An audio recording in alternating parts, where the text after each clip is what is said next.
In Chinese cities like Beijing, people are lining up for a sweet treat to go with their vaccines. This vaccination center was set up at a popular shopping district here in Beijing to make it more convenient for people to get a shot. Once I'm done here, I can get a free ice cream.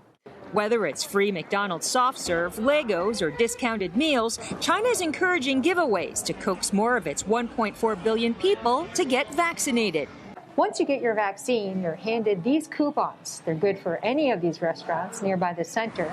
Beijing hopes to have 40% of its population vaccinated by June and 70% for herd immunity by next year. The authorities have a long way to go. Freebies are Beijing's way of overcoming strong resistance to vaccines across China, driven by successful pandemic controls, but also mistrust in Chinese-made vaccines, which lack an international peer review of their data. Suspicions run deep in Hong Kong, where people are using apps like this to avoid registering for codes the city says are meant to control the pandemic, but activists fear are for political repression. Many are fighting to preserve freedoms that don't exist on the mainland.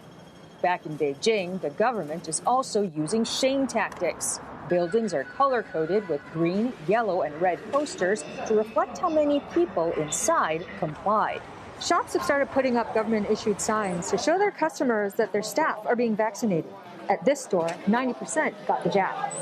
Beijing is easing restrictions for the vaccinated for activities like travel in and out of China, though only recognizing Chinese vaccines for now.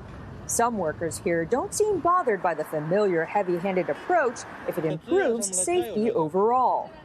Getting the vaccine takes the pressure off my mind, he says. A price to get life back to normal. And Eunice Yoon is with us now live at, 7:30 in the morning on a Saturday at a vaccination site in Beijing. Eunice, you're a U.S. citizen living in China. Do you plan to get one of the Chinese vaccines?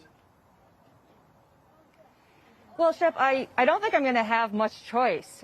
The Chinese partner of Pfizer BioNTech has secured 100 million doses, but so far no non-Chinese vaccine makers have gotten their vaccines approved here in China. And it's unclear when and if they will, because if there is strong demand for these foreign vaccines, it could be potentially politically embarrassing for Beijing. Yeah, that makes sense. Eunice Yoon, live for us. Thank you. Shepard Smith here. Thanks for watching CNBC on YouTube.